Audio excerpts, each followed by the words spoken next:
Fellas, today's episode is about what women want in men. Well, that's going to be a long one. We only got 50 minutes, right?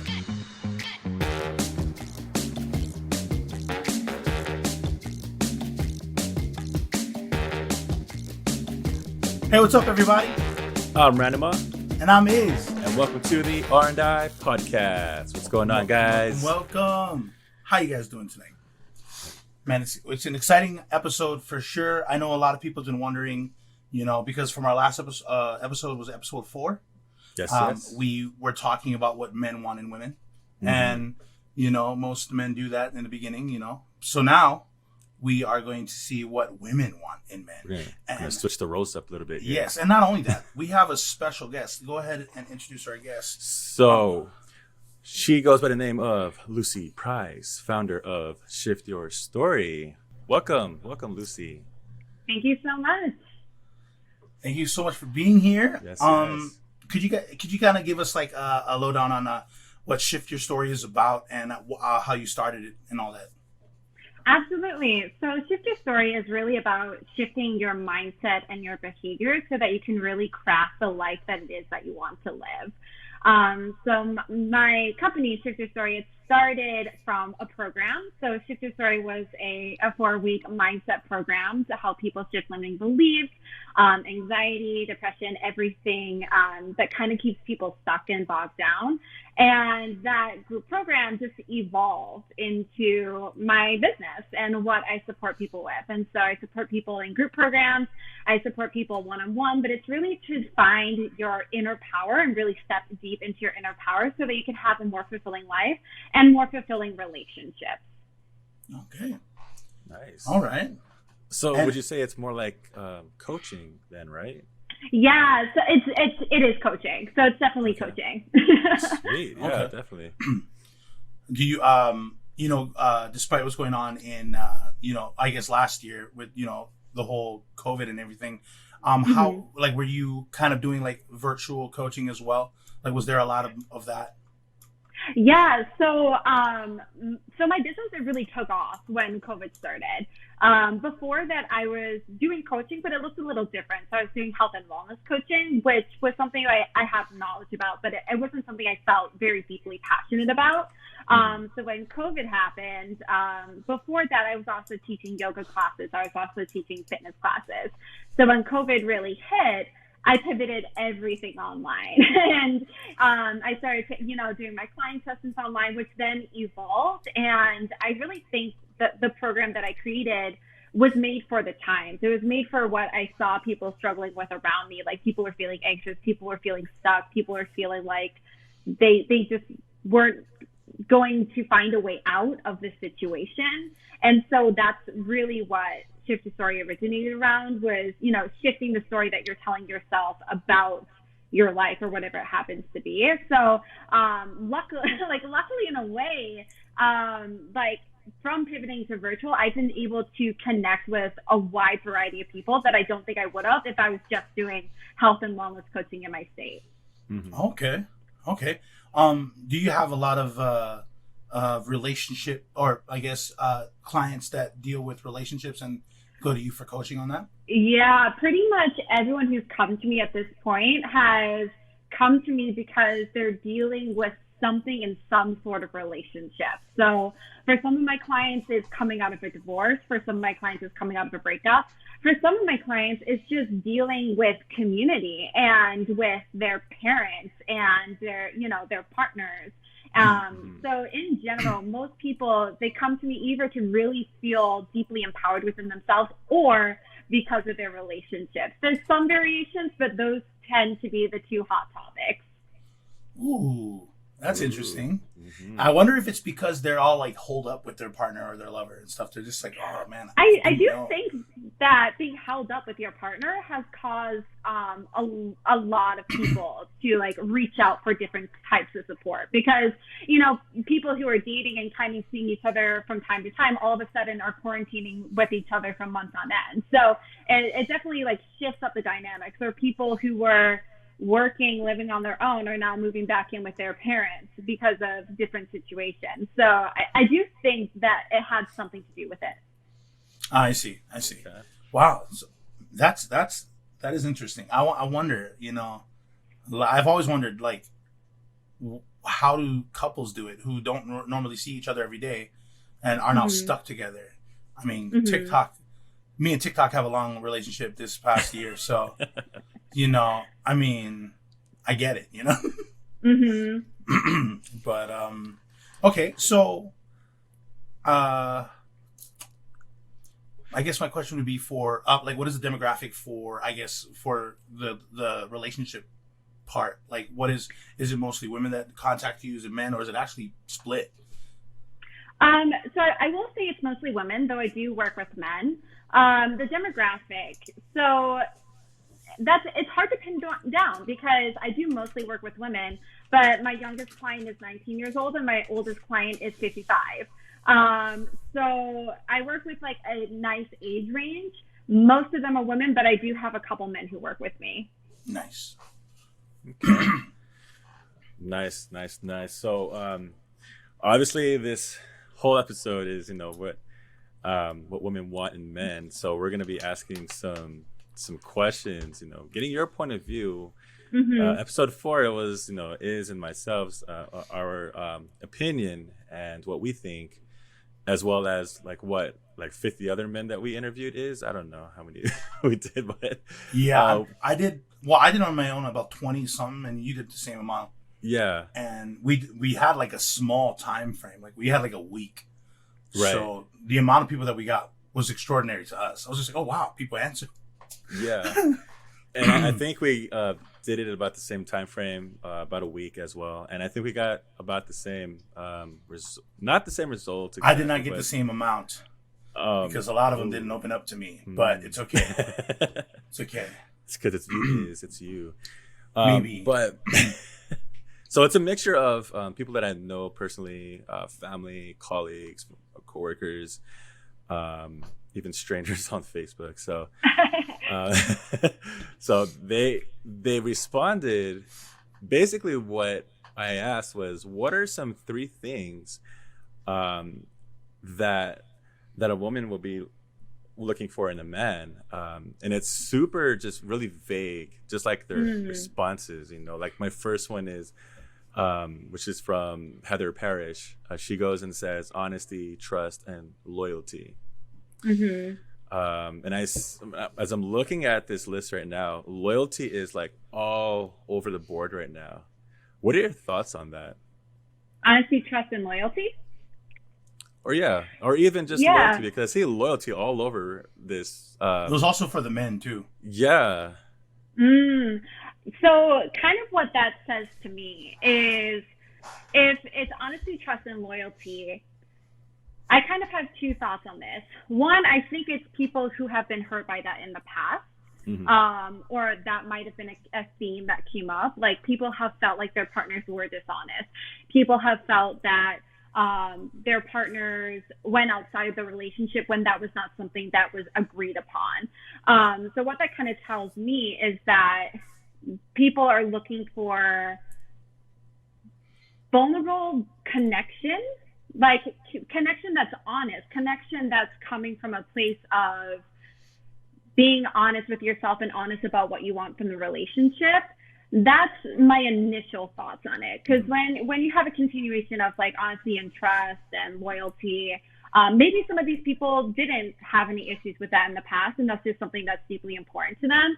But I think in my experience, a lot of people give those answers when that was something that happened, when there was something that caused dishonesty to make them really want that honesty. That makes sense. There's something to break that trust, so now they really want that trust within a partner. And I think in this day and age, in the day and age of ghosting, in the day and age of people like not knowing how to communicate how they feel and set up boundaries, I think that makes sense. Those answers make sense to me. Yeah. And it's funny that you say communication, because the next individual by the name of Susie Benito said respect, trust, and communication. So again, with the trust right there. And I mean, I would think communication would be on the top, because I mean, isn't it key? Yeah, I do view communication as key. But some people might, I think honesty kind of links to that communication aspect. So I think some people might mean that, but have used different words for it. I would expect it to be stated more openly in that way, but also I think honesty can be this is a paraphrasing in a way for communication. Yeah. Okay. There was a YouTube video I watched about love languages and different parts of the world and how they, share their love. Where here in America we like the saying, I love you, you look beautiful, I like the way you're dressed today, have a great day at work. And then maybe in different parts of the world it's more like actions, you know what I mean? So like a girlfriend would make their boyfriend lunch and they'll share it together at school, or a boyfriend will help his girlfriend with studying without her asking. Like those little, like the actions is what speaks. So are those big parts of keeping a relationship, or maybe like maybe something that a woman would want? Is that something that you do after you get into the relationship, or is there a way to use that and do it like in order to, like, I guess, court a girl or woo them, so to speak? So I think that when it comes to love languages, everybody has a love language. And you said something really interesting, which was cultural love languages, which, is something that isn't necessarily as talked about. And I kind of have another thought on that too, that people have ways that people communicate does change in some ways depending on culture. So like in Western culture, we really value like direct communication, where in some cultures it's more indirect communication. But in terms of cultural love languages, I do think there's something to that, because I was born in England. People don't touch as much over in England. Like physical touch is not much of a thing. But in America, people are hugging strangers. Like people are hugging as soon as you walk in a door, and as soon as you leave, you have to like hug 10 people before you can get out the door. Yeah. So I do think there is cultural love languages. In terms of people, like in terms of something to do before the relationship or something to do after, I look at it this way. So we're in relation to everybody. So kind of inherently, we're giving each other different love languages just inherently from like being in relationship with people. So like the two of you might have a love language of, words of affirmation. Oh, you did great on that podcast. You too, bro. Like, great. That's an expression. When it comes to, getting to know a woman and getting to like in that courtship and will this develop into a relationship, that is something you can use. You can get to know what her specific love languages are. You can get to know what she likes and how she responds, and you can use that to get to know her, and to show her that you care about her and that you want to deepen that relationship with her, and vice versa, of course. Okay. Well then, to drive from that, but a lot of women, well, in my experience, they don't really like that. They don't really like being taken care of when you're not that special someone to them. So I think it's the degree in which you do it, right? So like, if a guy was all of a sudden showing up in my house and I barely knew him, but he was giving me like 3 different gifts a day, I would kind of think, okay, is he stalking me? Like, do I need to get help for this, right? But if you're just getting to know someone, right, and you're just being friendly, you could easily give her a stick of gum. You could easily just like pay for her smoothie or something like that. Like, I think it depends on how much you do it, how like to the degree in which you enforce it. So like physical touch, for example, if you're you've gotten to know this woman a little bit and you're sitting next to her and she says something funny and you gently tap her on the shoulder, that's one thing. If you smother her in a hug, that's another thing. So I really think it's about the degree in which you present whatever it is that you want to show as an expression of love. Nice. I like the buying like a smoothie of small things. Those small things So I'm Mhm. not doing any shout outs on stage any longer. No. those don't work. No.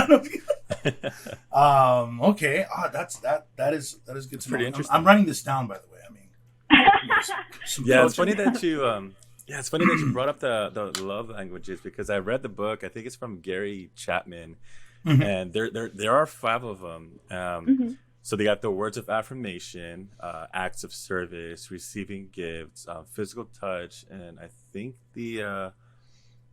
oh man, I think I can't remember the last one. I don't know, but I always think food, but I don't think that's it. Acts of service, words of affirmation, physical touch, quality time. Quality time, Yeah. Quality time. Oh, quality time.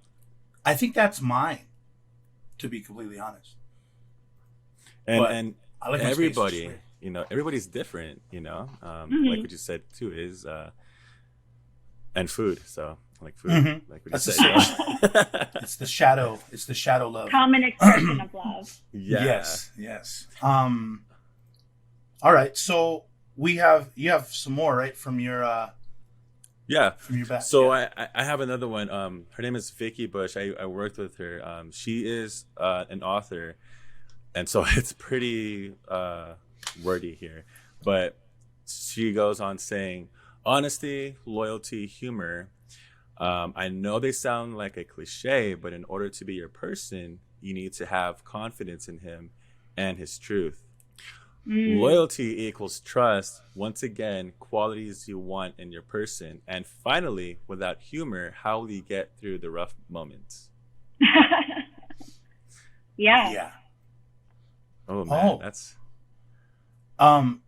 So the humor thing. So on your when you were coaching your clients, was humor one of the, I guess, was it helping your clients too, like to spicing up the COVID quarantine With their life? partners? Yeah. I think in their own ways, definitely, right? So, I mean, I definitely have seen a couple of my clients like end up getting on TikTok with their partner and doing a sort of dance, as this TikTok year has been. But I do think that, having a sense of humor that's compatible with each other, because there's different types of humor, of course, but like having a sense of humor with your partner, I do think it helps you get through the bad times. Like my partner and I were very silly all of the time. Like we're just very silly people. And so I think that it is helpful. Or maybe you have two people that are very serious and that's their jam. But I tend to think like having a sense of humor with your partner is helpful because it does get you through the hard moments, or it does spice up an average day. Okay. mm-hmm. So without It's humor, funny that you brought up. Sorry, come back to the camera. It's funny that you brought up. There's different kinds of humor, because there's ones that are like super sarcastic, and then there's ones that just drops like a whole bunch of corny jokes, cheesy, dark humor. That I'm the cheesy kind, and then there's there's the dark ones. Those are like, whoa, calm down now. Yeah. Yeah, I think it's all about finding the humor with your person. Yeah. Yes. So now the next one, anonymous. They say hardworking, loving, and thoughtful. Ooh, these are some. I like those ones. These are different than what we saw from before. So, what are your thoughts on those? Hardworking, thoughtful, and what? And loving. Yeah, so hardworking, for me, that makes sense. Like I'm a very driven person, and I think hardworking means different for different people.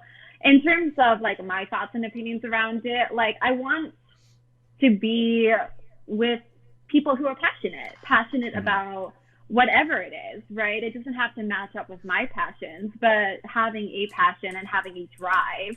And I think for me, I think there's something different between being hardworking and being driven for me personally. So like, I don't need a partner who works all the time. I actually don't want that. I think we live in a very hustle culture, and I don't actually think it's the healthiest. But in terms of driven, I do really enjoy being with someone who's driven and who has a vision for their future and knows where they're going, because you're able to like, there's a sense of trust that comes with that, of like, you know who you are and what you want, and that's really grounding, I think. That makes a lot of sense. Yeah. Yeah. It's the confidence that you hear a lot. Like, a lot of women like confidence, and that hardworking is a big confidence thing in a man, because like if they're not working towards it, you know, then what goes to say that they're going to work at all in the relationship? You know what I mean? So that makes sense. Yeah. Yeah, and it's funny that you brought that up because the next one is actually ambition, goal-oriented, family-oriented, and then it's anonymous, so she goes and says a big fat bank account, which I think, you know, a little sarcasm there. Maybe. You never know, man. But that's the thing, like, that's true. Do some women think about that? You know, like, do they always? I think both sides think about that. I think that's a big misconception. I think both sides really do think about that. I think so too. You know, because I've hung out with my guy friends who really want a partner who's a woman who is making her own income that's close to his. And for me, it's kind of like I enjoy the same, you know. I don't think that I would ever pursue someone just because they had money. I think that there's so much more that goes into it. I think where most people, okay, I'm going to take a step back. Go for it. I think the trouble with this opinion is it goes off of the conception of the 50s in America, where the woman was expected to stay at home and raise a family, and the man was expected to go off and work. And in that structure, in that paradigm, it makes sense that a woman would look at a man's job and what money he was bringing in, because for her, she wasn't working.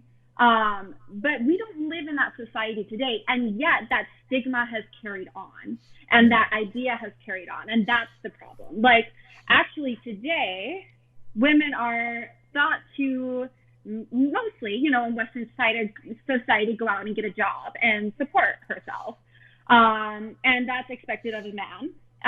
But the difference is women are still thought to look at a man and say, and like the stigma is that women look at a man's bank account.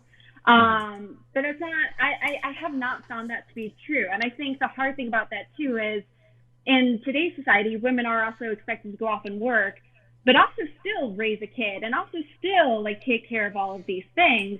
Whereas a man is still just only expected to go off and work to some degree.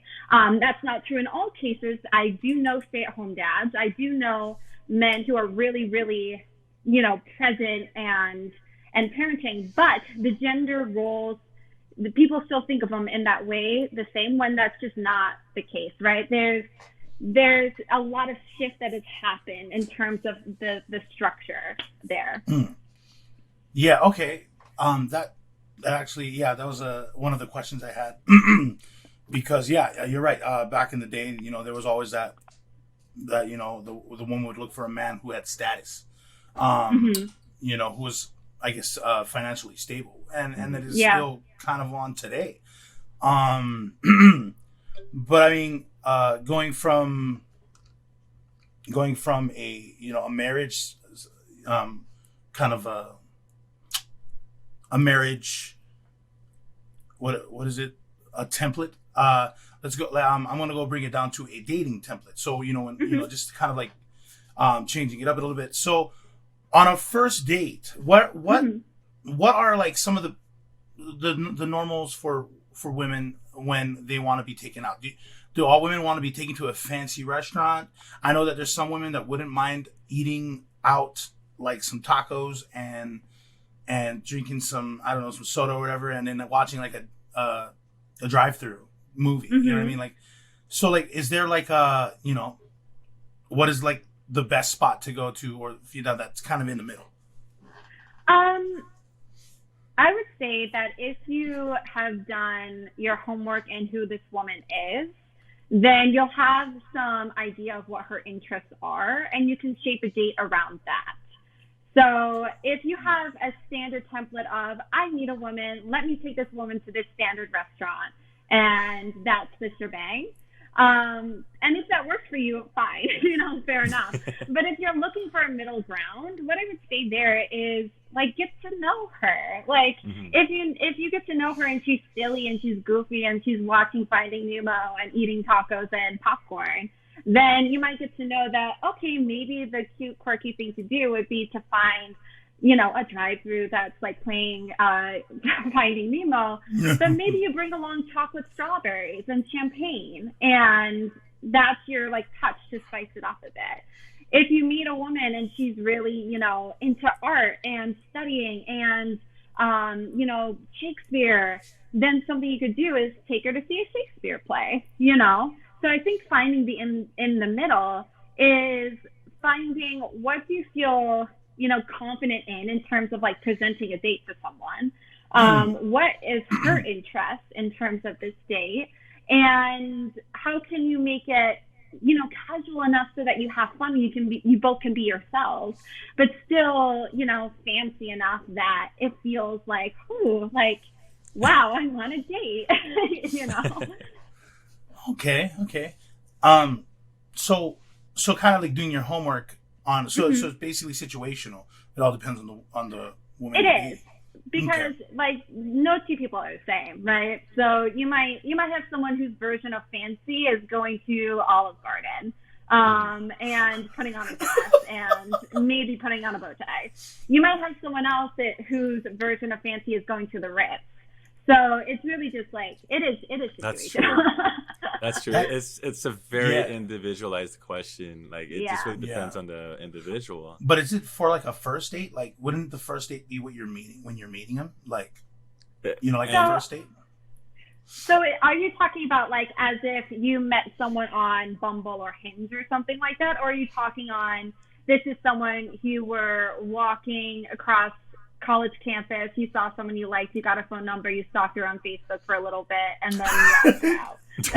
I mean, I'm not in all those words, but I mean, yeah, I guess. Right?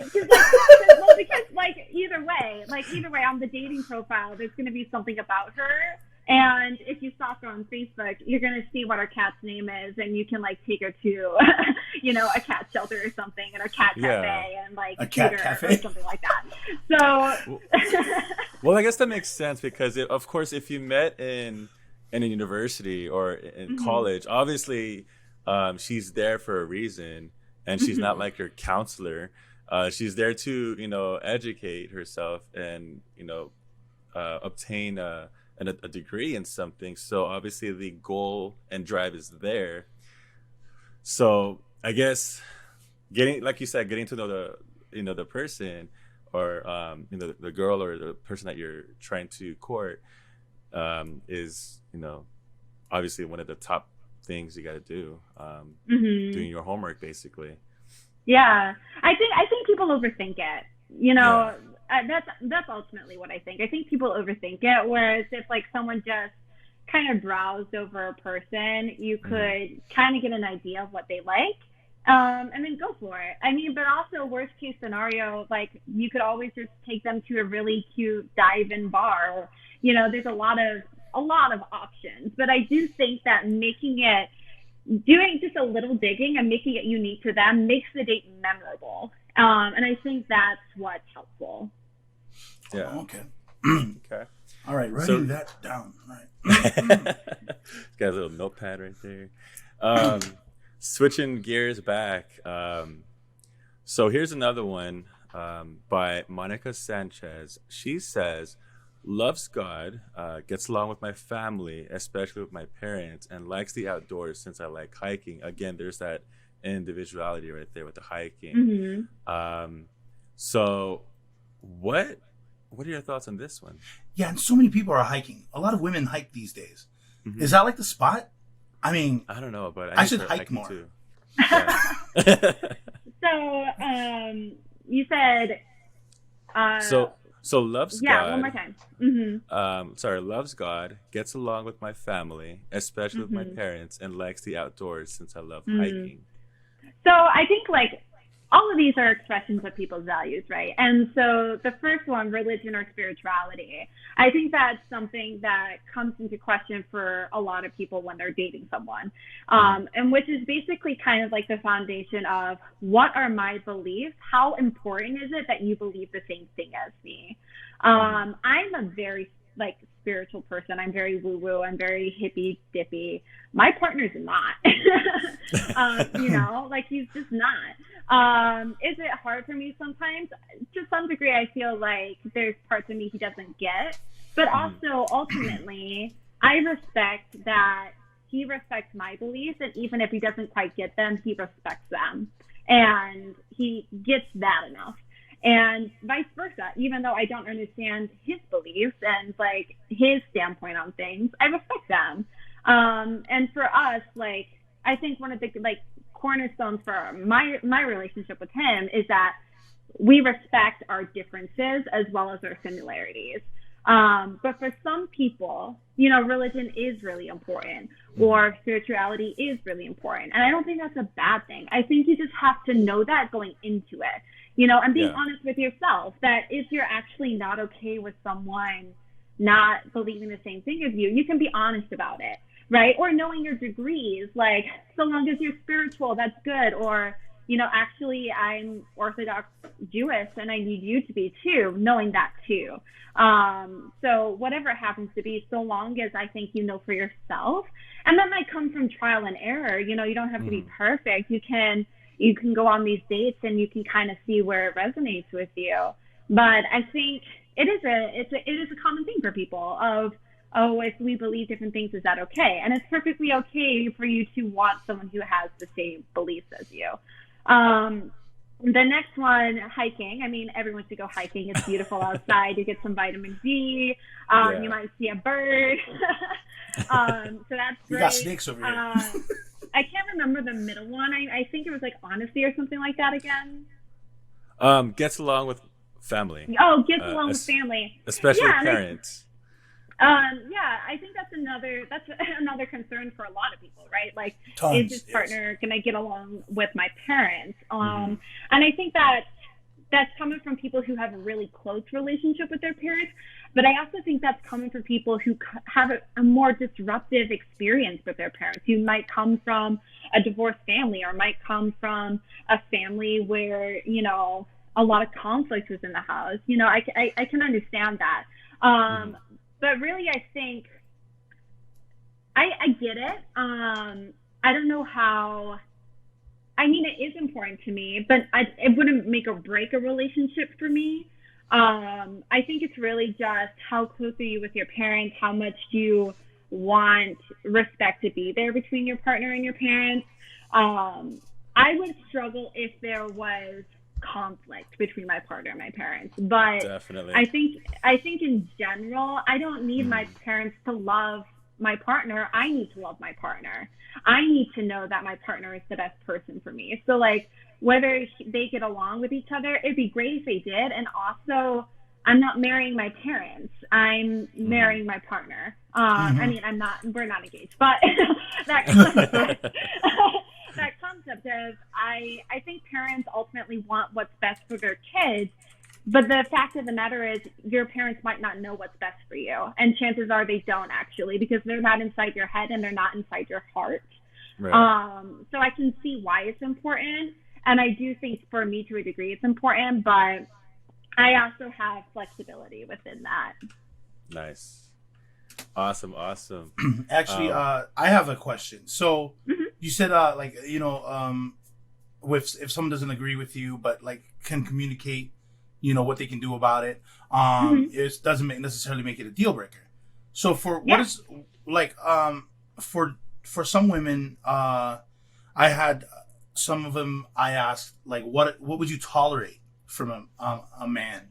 You know, should you guys be in a relationship? Some was saying drinking, but not, you know, like I can tolerate him drinking and getting drunk or whatever, but you know, and other people would be like, I don't want him to drink because I don't want him to create a scene. So what is a most common deal breaker that you've heard for a woman towards a man? Like, what do you think is a deal what do you breaker? think is deal breakers, and what's tolerable? Like, I got another one who said they tolerate their husband's farts, and I'm like, I didn't know that was important, but I thought, I mean, that's natural. Can't do nothing about those. So, oh man, I think that I don't know what a common deal breaker that I have heard is essentially cheating. You know, the TLDR is cheating. I think that is the most common one. I think the next most common one is a breaking of trust. And yes. I'll go deeper into the two of those. So cheating. I come from the background of working with monogamous people and people in open relationships and who date multiple people. So for me, I think that the most important thing is you have your boundaries clear with your partner. And if there is a miscommunication about those boundaries, you try and find it as fast as you can. And you have to decide for yourself if that miscommunication was enough for you to end the relationship. So like for me and my partner, we're pretty clear on our boundaries, right? So if he goes outside of those, and I've said this to him before, it would be a deal breaker for me in the relationship. There are some things I'm flexible on. There are some things I'm willing to try, and if it didn't feel good to me, we'll have a conversation about it. But I really think that's where the skill of boundaries and communication is so incredibly important. And I think that in our society, kids aren't taught that, and kids become adults. And yes, that's where a lot of this conflict happens. And this, like, for one guy, for one couple, the woman might think that him texting a girl is cheating. And for another couple, that might be completely fine. That may not be a problem at all. For one couple, it's okay for you to kiss a girl. For another couple, that's not okay. And so it's really understanding what your boundaries are with that person, because two people might have a completely different idea of what cheating is. And so that's what you need to be clear about with each other. So I think infidelity tends to be the top one for people. If you cheat on me, that's it. And the next one is then that trust, that concept of trust. And this one can get I think this one can get people into trouble because truth is a very flexible thing. Different people can think something is true based on where they're standing in the room when something happens. So I think what's most important is like having honesty in your actions and being as honest as you can in your intentions and as honest as you can in that relationship, because the idea of the truth is going to distort depending on where you are. And also depending, like human brains, like we rewrite scripts in our head, like as time goes by. So I think like a break of trust is the next thing. And again, I think that goes back to like having clear communication, being able to talk about your feelings, being able to talk about your frustrations, setting boundaries, and not trying to hide something because you think your partner will have an opinion about it. It's just being as transparent as you can for that relationship. There's another part in there that I forgot that you said, but I think I got the first part. Oh, no worries. No, you're fine. So the next one, I think, Randolph in your list by Margith. Is that how you say your name? Yeah, we're going to go ahead and skip over to the next one here because... Oh, okay. Yeah. So here's the next one here. By Nancy Ruvalcaba, which is going to be my future sister-in-law. Consistency, respect, and humor. Just one-word statements or responses, but I'm pretty sure they mean a lot. So what is your take on that? Yeah, so consistency. I think humans like patterns. Humans really like patterns. Humans like predictability. Humans like having routine. So that just on a very base human level makes perfect sense to me. I like knowing that when I wake up and if I'm next to my boyfriend, he's most likely going to make the coffee. Like, I love that. That's something he's very, very consistent about. He's very good at it. It's, you know, like coffee is my own love language, so he's great. But like also consistency in how you're going to show up in the relationship, consistency in how you're going to express yourself, consistency in how you're going to do joint activities together. So that makes sense to me that consistency is the standard one, because humans like predictability, humans like routine, because that's what makes humans feel, that's a part of what makes humans feel grounded and safe and secure. So consistency makes sense. I know humor was the last one. What was the middle one? Respect. Respect. Yeah, I think everybody wants to feel respected. You know. Yeah. And I think that a common thing that comes up in relationships is not knowing how to handle disrespect. Because again, disrespect looks different to everybody. A sarcastic comment might be laughable to one person, and it might deeply cut to another person. So I think it's knowing your partner, and that doesn't mean, you know, when you're first dating someone, you're not going to know. You're not going to know all of this gray area. So it's just being able to communicate when you feel there was a disrespect. Now, if that partner comes to you and is like, that's bull crap and you're wrong and all that kind of stuff, then that's something to really look at. But if you're just learning each other, disrespect might happen, and it's knowing your limits and it's knowing how to communicate how you're feeling. Right. And I feel like the respect and humor, I don't want to say it's opposites, but you did put in perspective to where disrespect, I think they would rather say disrespect instead of respect when it comes to qualities, because it's how it's being handled. And it's funny that we talked about humor, because people tend to have their way of humor, and like you said, it can cause some kind of disrespect towards the other. And I think that's important. And I think it just comes down to how understanding the person is and how much you can understand them back. Yeah. I also think that, like, when it comes to things like disrespect, like, my partner could say a comment at me and I'll think it's cute and laughable. But if I have a friend of me that says the same comment, it also depends on who's saying it too, and the context around what they're saying it. So, yeah, exactly. All right.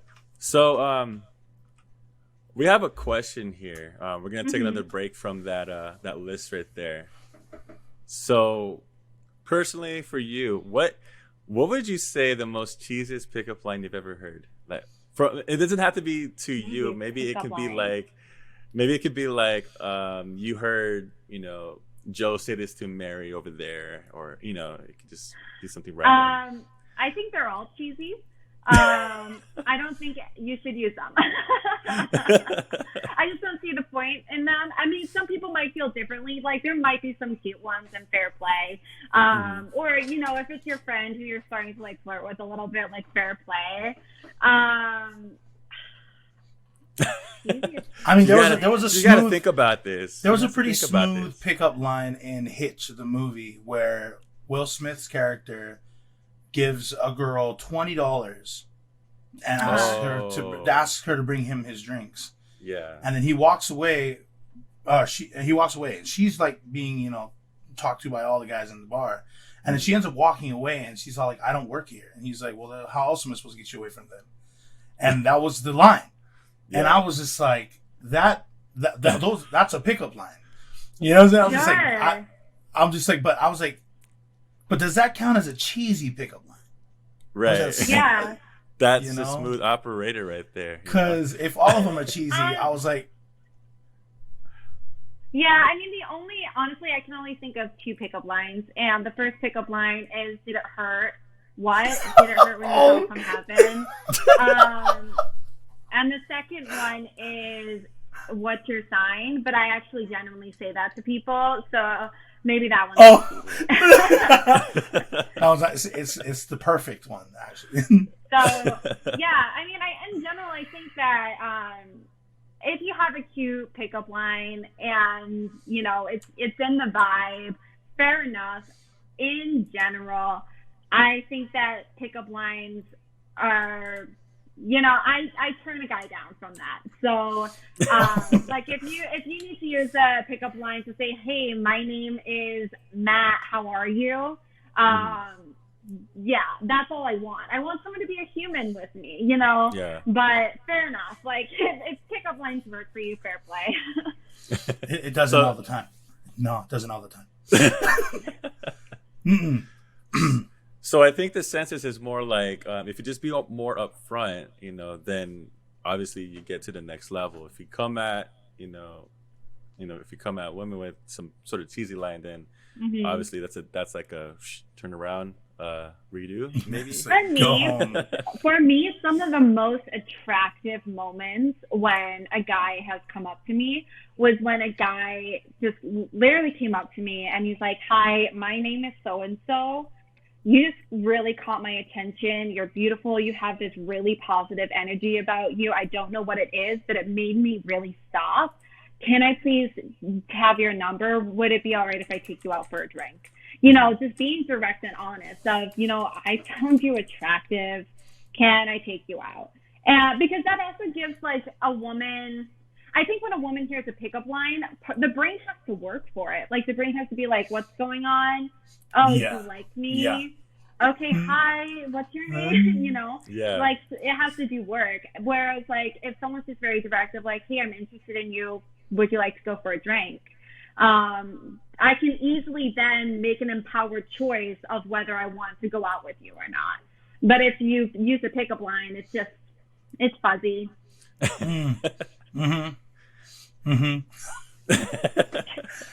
Well, did it hurt? When you fell from heaven is definitely the cheesiest pickup line right there. Y'all heard it. I honestly forgot about that. That's why I was busting up laughing. I totally once she said it, did it hurt? I was like, oh no. Yeah, I was like, where are we going with that? I know that one. Never use it though. Yeah, no. yeah. I have completely messed with someone though. The one time when they used that pickup line in like college, and it was like a group of guys trying to be funny. But like this guy came out to me and he said that like, did it hurt? And I like grabbed my arm and I'm like, yeah, it really did actually. I'm supposed to get the scams back next week. And I just completely messed with him. So I mean, women, if you get that, that's something you can do too. You can totally like, would you like to donate to my GoFundMe? Like, that'd be really helpful. Yo, that would be awesome. Actually, oh man, now I just have like a great idea to like make a GoFundMe for all of the women who've got like someone used that line, and they can like go fund all of the women who fell from heaven. Oh my gosh, there'd be so much money in there. And they can buy drinks. There you go. It's a community pool for buying drinks and food. Oh man. Call it the bar tab GoFundMe. Earlier you said, remember I asked about, I guess being on dates. There's dating apps, I just actually recently got on Bumble for a little bit. Cool. And I used to use like, OkCupid, but that didn't really last very long because one, I stopped using it only because I started getting really busy. So now that, I don't know why I'm starting now of all times because I wasn't busy at all last year. Right. And so like for dating apps, like what do women look for on dating apps? Like I know a lot of them when they have their about me and what they want, some people want, like they kind of like bring it out there. But then when you meet them, it's almost like that's not what they're looking for. It's almost like they're choosing who of the guys that says yes. They're like, okay, not this one, but I'll take him out. I'll be with him for tonight. You know what I mean? Like, what is it? Like, how would you go about like with that? Like, how would you try to make sure you're looking for? I think that most women are trying to get a man's energy and get a feel for them. I think where people in general struggle in dating apps is when they're trying to portray a version that they think people want. And I think that's going to get you stuck.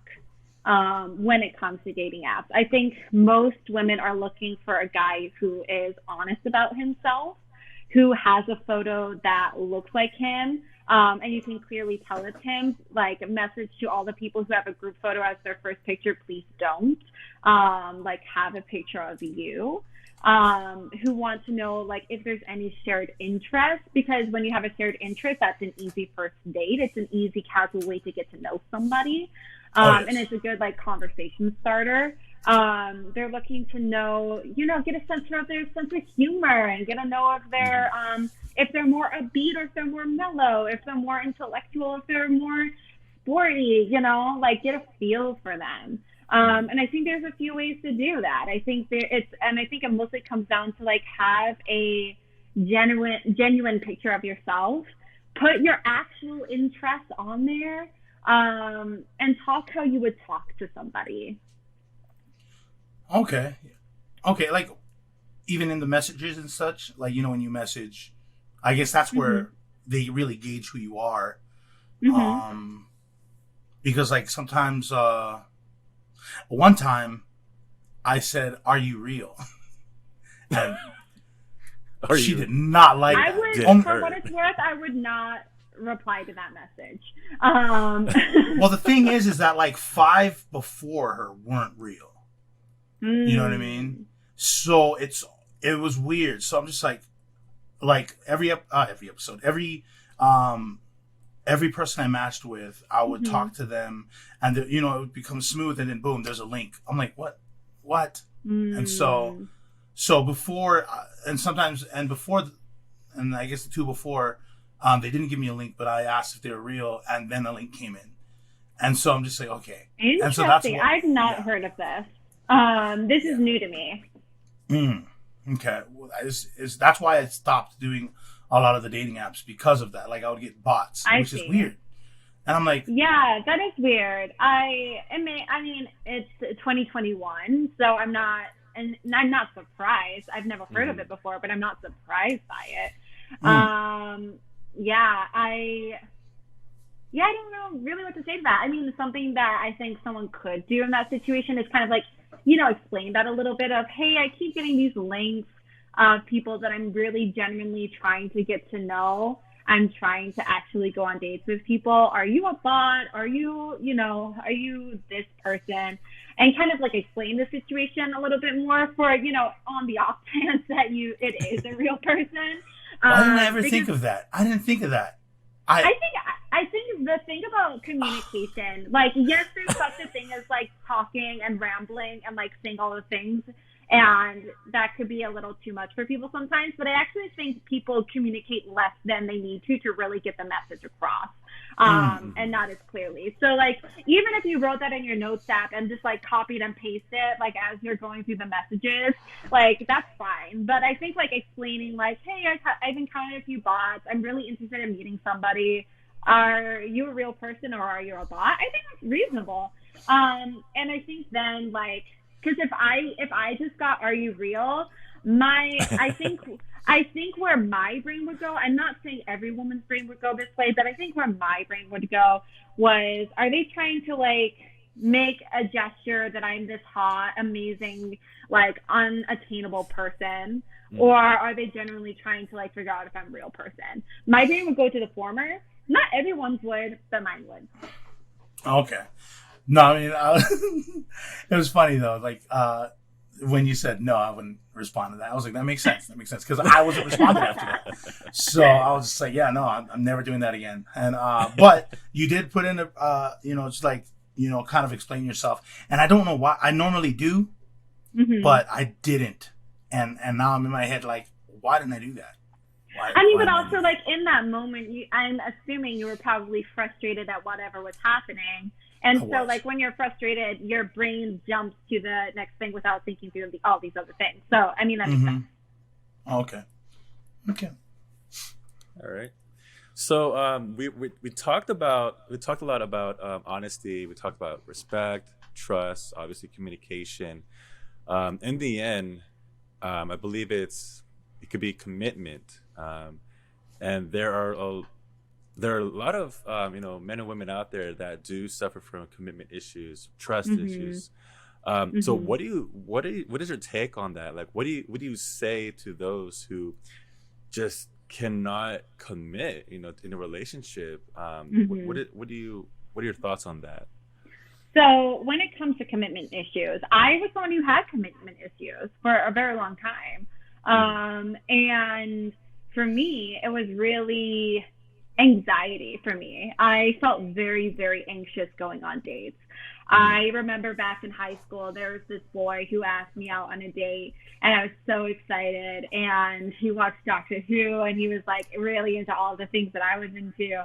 And 5 days leading up to when I was about to go on this date with someone, he was 16, I was 16. We met at a community theater. He was like not scary at all, but I had panic attacks. I like cried for days, and I was so afraid. I was like, and I couldn't even really pinpoint what I was afraid of. Part of me was afraid of like going out with a random guy. Some of me was like afraid that, these bad things were going to happen. But this was just a consistent thing. And it happened into, late high school. It happened into college.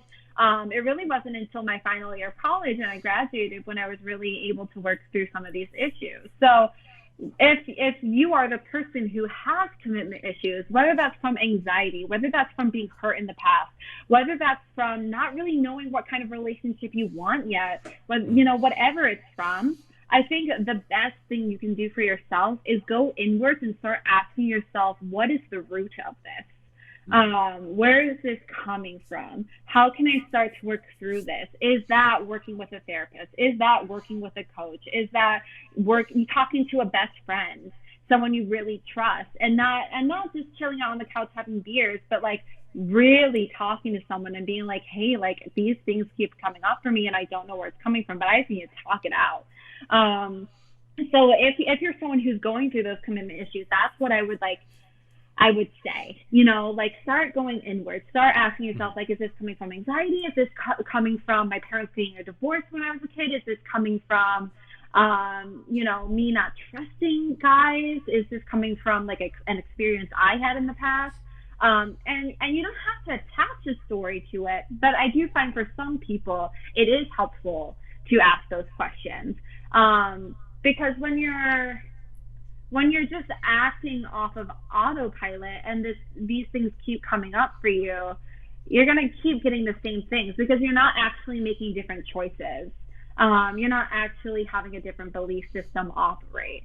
So if you're feeling that anxiety, if you're feeling that, frustration, whatever it happens to be, I would say take a moment to look at it and figure out where it's coming from, and then start questioning those beliefs. Start questioning your belief system and ask yourself, does this belief system really serve me? Or is this something that's stalling me from having what it is that I really want, which is a genuine, fulfilling relationship?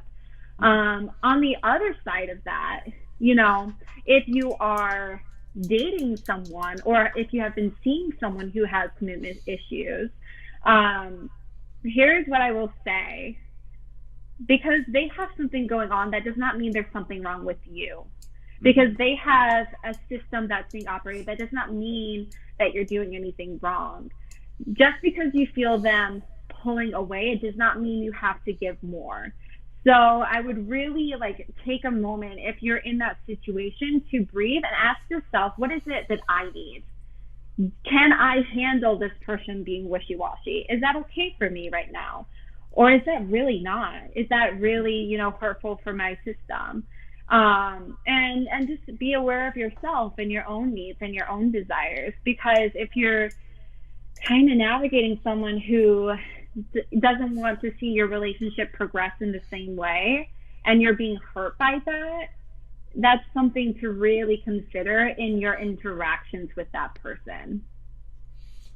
And that's when it comes back to the boundaries. Yeah. See, everything is like a circle of life when it comes to this, Right. And getting it from another's perspective definitely helps us. I mean, if you guys can't hear it in my voice, I'm just like, oh yeah, that's right. Do that. I don't know why I'm told that. I'm told a lot that I always kind of put women in on a higher pedestal than my own, and I guess that's where I haven't had so much luck on in the dating scene. You know what I mean? So I'm like, okay, I don't know how to stop that too much. Well, why do you? Why do you put women on a pedestal? Well, I feel like I don't, but other people say I do. But that's just the way. But because, like, to me, I feel like it's just more. I'm caring for this person. Like, I care for them, and I would do a lot of these things even for my friends and my guy friends too. So just like, this is a no brainer. Some of them, like I might do something that is important to them, but not important to me. So like. For instance, like if I was dating or I wanted to date a girl that I knew who liked a specific band, my band's playing with them. So I would do stuff like, I'll have her meet the band. And to her, she's like, oh, that's a bit much. But to me, that's just like meeting my coworkers. You know what I'm saying? So what I do may seem like that, but everybody sees it to me or sees it as me doing the most for them. And I'm like, I would do this for everyone, I thought. But yeah, for what it's worth, here's what I would say to that. It doesn't matter what other people think you should do. It matters what's in integrity for you to do. And it matters what you want to do.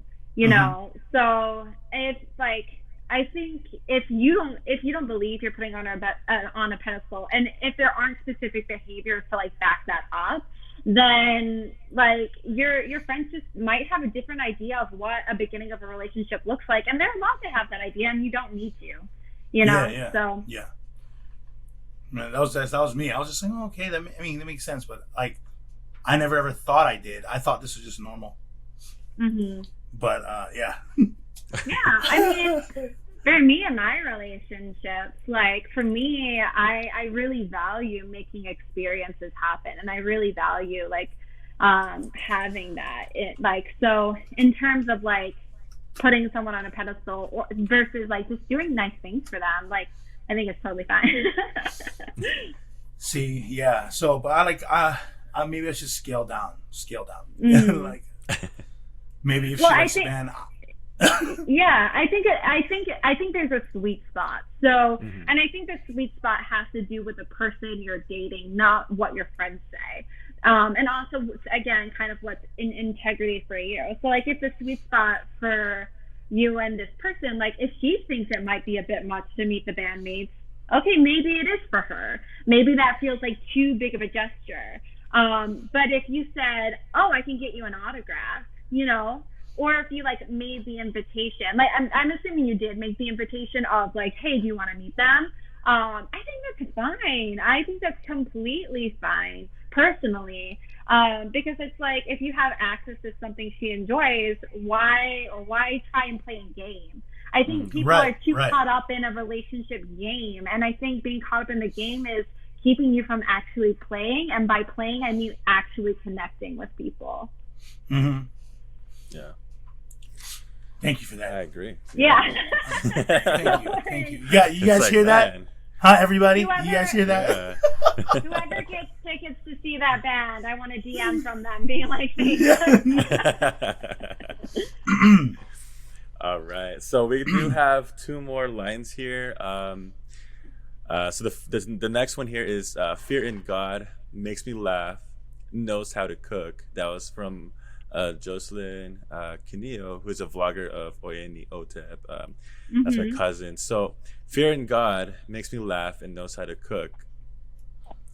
Sounds fear like a lot of in preferences. God and knows how to cook is different. Yeah, I mean, I think I addressed the first one. And then makes me laugh, I think, has a lot to do with the humor, which I think we've already talked about. And I'm all for the last one. I do not cook, my partner does. Last night I tried to cook tofu. The entire apartment filled with smoke. So I agree. I think that, you know, finding a partner that cooks is the right thing. I think your partner just has that opposites attract kind of vibe. Yes, kind of we do. And it's working for you guys. Man, that's awesome. Yeah. Well, because we're very opposite in terms of our activities, our nature. He's very, very grounded. I'm obviously like up here. But our values are the same. We have the same values in terms of, what we value, what we care about, how we want to live our lives, what is an integrity for us to live our lives. So when it comes to like opposite attracts, I think that like, yes, I think opposites are great at attracting so long as your core values are the same. And yeah, just that. All right. And so I put the last one here because it's one of those humorous ones, and she's actually one of the ones that wanted the part 2 of what men want in women, but she wanted the what women want in men. So she goes and says, kills the spiders, the ability to use a hammer, can fill up my car when it is on empty. By Janice Eldridge. I mean, what is your take on that? Because I just find it hilarious. So I'm sorry. It's kills the spiders, the ability to use a hammer, can fill up my car when it is on empty. So obviously, I think this person's love language is acts of service. For the most part, it sounds like it. Yeah, I like my partner to safely dispose of the spiders outside. I value that my partner has put up a beautiful mirror next to me, so I can get behind that. And fills up the car with gas. That one not so much. I fill up my own car. But I mean, ultimately, I think this is like an acts of service kind of deal. So it makes sense, and I think this is more to do with this person like super values acts of service. I know plenty of like women who do all those things themselves, so I don't think it's a standard across women thing, but it's good for her. I mean, like great, like she knows what she wants and she's specific about it, so like fair play. Super specific. It Not reminds just me insects, spiders, It reminds me of what you said earlier about how you like when your boyfriend makes coffee in the morning, that's when he sleeps next to you, something like that. That those gestures really kind of remind me of that. And also it's like the love language, or the actions that of filling up the car. I think that's when it is where she'll forget. It'd be dope if he did it. Absolutely. And I think that like love language can be a really good tool for people, especially people who feel like they're expressing love, but their partner doesn't feel it. It might just be because it's a different love language. So like one partner might feel love from a hug, and another person really needs to hear "I love you." And one person can be like, "Well, I hugged you. That's like, don't you know I love you? Why do I need to say it?" Whereas another person really does need to hear it to feel it. Yep. So I think it can be a really good tool for people. I think over time, love languages change too, because I used to be that one where, well, why don't you say it back? Like, I said I love you. Why don't you say it back? You know what I mean? Like now it's like it's like act of service now, to where if they're doing something just little, like just by making your lunch, like, oh my gosh, that's like, whew, I love that. And it's food too, so obviously it's going to be really good. So I think over time... Unless you're eating my tofu. I'm pretty sure it's still edible, right? But go on. Thank you so much, Lucy, for joining us. It has been a pleasure with you. Thank you so much for helping us and giving me and Ranuma here a better perspective. Thank you. On what women want in dating. One more time, could you give our listeners, our viewers, how they can get a hold of you and maybe, set up a coaching session with you? Absolutely. So you can find me in a couple of different places. The most active place is actually Instagram. So if you want to find me on Instagram, it's at Lucy, Lucy, .m as in Michaela, Price, Price. You can slide into my DMs. You can tell me, you heard me here. And I'm more than happy to chat with you and get an idea of what's coming up for you and if we'd be a good fit working together. You can also find me on Facebook, Lucy Price, or you can find me on my website, which is shiftyourstory.net. Awesome. Thank you so much, Lucy. Thank you. All right. All right, so that wraps up this episode. Thank you to White Wong Media. Don't forget to like us on Facebook. Follow us on Instagram and Twitter. Like, comment down below, and subscribe to our YouTube channel. All the links are down below. Thanks for tuning in. See you next See you time, next guys. time.